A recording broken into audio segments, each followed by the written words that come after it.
Hello and welcome back to the Culture Wave Media Network. It is I, your host today, Vinny Albano. I am joined with my co-host, Mark Jacobino. So happy to be back, Vinny. It's been too long. We are covering DanDaDan Season 2, Episode 6. We have become a family. Cute. It's very fitting for this episode. I'm very excited that you're here today and we're talking about DanDaDan because this episode is very epic. It's very laid back, but also really cool. I want to dive right into it and get your overall thoughts, maybe about a specific power metal band. As a metal fan myself, what was your thoughts? Yeah, DanDaDan is just a show. You just have to accept it and you just have to sit there and let it take you on the ride. Because when this episode started, I was so confused about who this hair metal band was. And then they hook up everything and it starts and it's just as hype as any like anime battle you can think of. The music, obviously, the lighting, the animation, the camera sweeping through the crowd, and then the emotion that's happening with Gigi and the evil eye and him fighting for control and realizing he doesn't want to leave him yet. So it kind of had all the ingredients for just like a really epic moment for, I think this is the halfway point of the season. Is it supposed to be 12 episodes? Yeah. Okay. Yeah. So this felt like a good midpoint. Well, I completely agree. By far, the power metal band here is the coolest part. It's so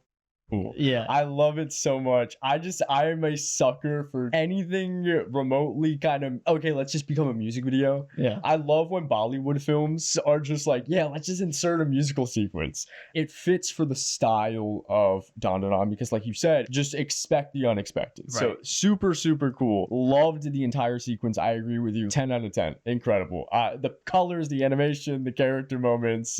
I really love though, off of the name of this episode, big theme of family here. I just love these little moments. Momo and Ara yapping and like fighting each other like sisters now. Gigi, I love his inclusion within the group. Even the moment when Gigi and Okarun go to the bathroom at night, it's just really comforting and really warm. Did you feel a similar way? It felt raw in a way. He gets up to go to the bathroom and then Okarun's like, all right, I gotta get up and look out for him. Takes its time, like there's no rush, and then he goes to the bathroom and he comes out and he's like, oh, you're here, thank you, I'll wash my hands now. And then we get the hilarious moment where Momo opens the door and I forget her name, but she's snoring so loud that she's up and she's just like, I heard you guys are up, like everything good? And they're like, yeah, we're good. And I just love that comedic moment. And then we get that really sweet moment where Okarun is closing up the walls and he's just like, I want to look out for you and I want to act cool because like I look up to Momo's grandma in a way. So yeah, like the family dynamic is formed so well this season. I even look at that wall moment as a metaphor. It's that with the family together, you can have this protective wall together, and with them together, the wounds, it's almost like a scar that has been torn open, and Okarun and Gigi and all of them coming together now is closing that scar and just putting a nice thin layer of tape over it. Very deep, yes. Yeah. Maybe I'm looking too deep. No, I like it.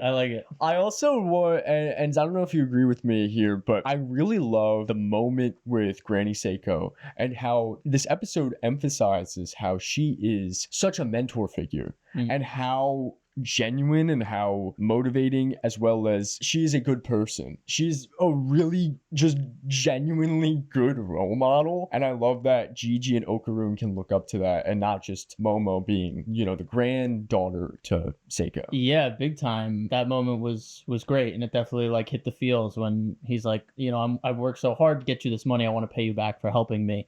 She's like, what good would that even do? Just pass on my goodwill to you to the next person. Now he's fulfilling that promise, and then hopefully, Gigi will do the same thing down the line. So I thought that was beautiful, and yeah, she's tough, she's rough around the edges, but at the end of the day, she does care so much about all of these kids and wants to make sure they're okay because they're in this crazy world now that they've all tapped into the spiritual side of themselves, and that's really dangerous. And she might have gone through something similar when she was a kid, and now she wants to, make sure the next generation is taken care of. So yeah, loved it. Yeah, I love the way that you put that. about, we don't know her backstory exactly, which would be interesting. I would be very excited to see a backstory of Seiko. Love the hairstyles that Granny Seiko is rocking. She usually has that kind of like pineapple bun going on, but we see in this episode she has her hair down at one moment, and then she has this really cool like side bangs with kind of a wrapped bun on top. I'm a big fan of the Granny Seiko hairstyle. The show has style, undeniably. Like every character design is super dope. Like even the Evil Eye when he was revealed with like the rainbow earrings, like super cool design. And then even the metal band that we get introduced to here, like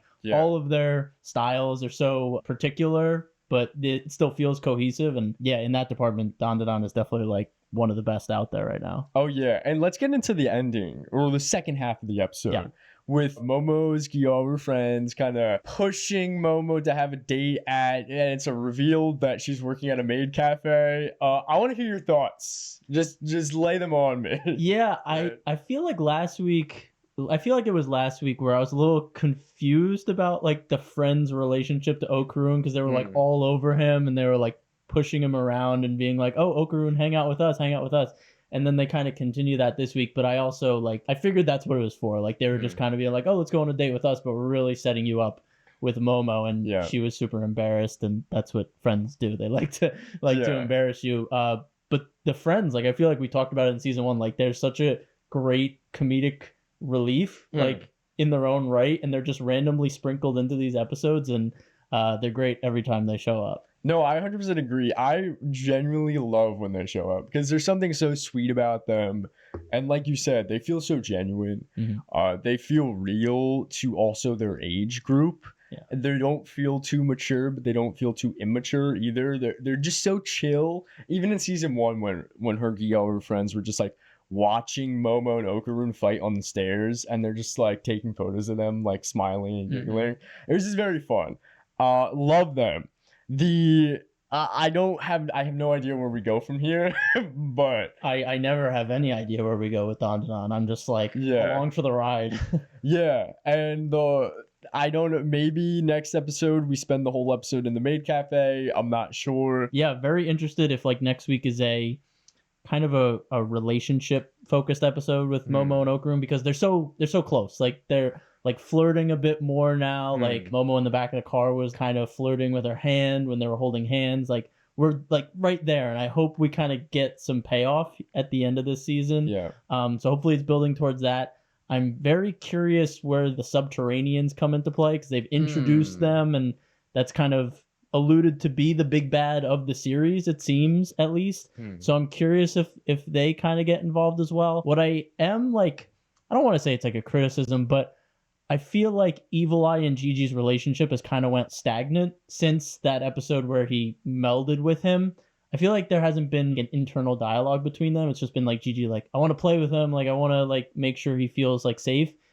And I feel like we haven't seen that interaction. And I don't really know what the end goal for Gigi is. Like, what is that like coming to life? Like playing or like being there for Evil Eye? Or is it just being there for him? I don't know.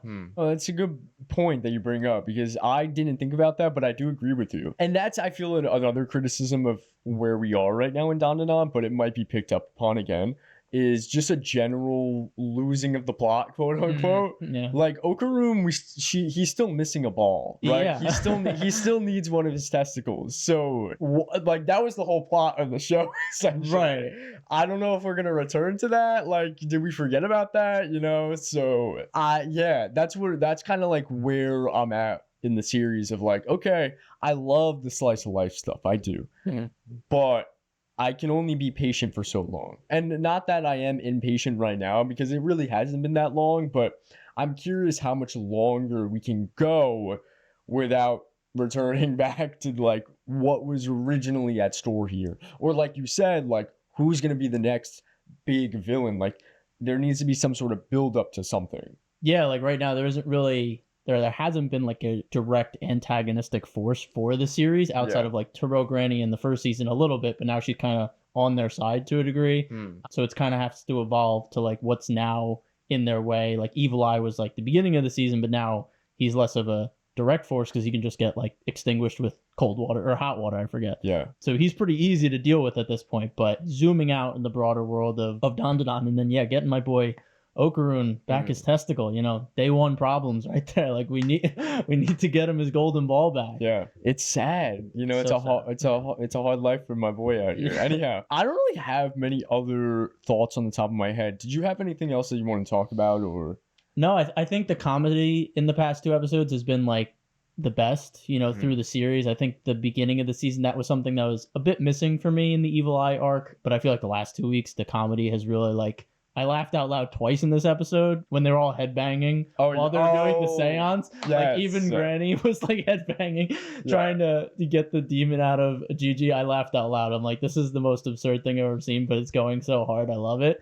And then that moment I already talked about with Momo. So I like that DanDaDan is still, bringing the comedic moments, and they haven't fallen flat yet. I actually forgot about that headbanging moment. So fun. I figured you'd be headbanging at home, so you couldn't actually see what was going on. Yes, yeah, and I definitely was. I actually literally was. I was like getting giddy in my seat when just like they started to play. I was like, yes, this is everything I want from an anime. DanDaDan season 2 episode 6. We have become a family. That was our review, our discussion of the episode. We're gonna be here next week for episode 7. Remember to also check out our social medias down below. We have so much more content just like this on all of our social medias, as well as the YouTube channel here. Check out our other videos. We do so many other reviews and discussions on movies and TV shows and so much more. So check it out. Thank you. Go do that. Really good. Yeah. Can't wait. That's been Vinny Albano. And I've been Mark Jacobino. And I hope you guys all have a beautiful day. That was nice. This is The Culture.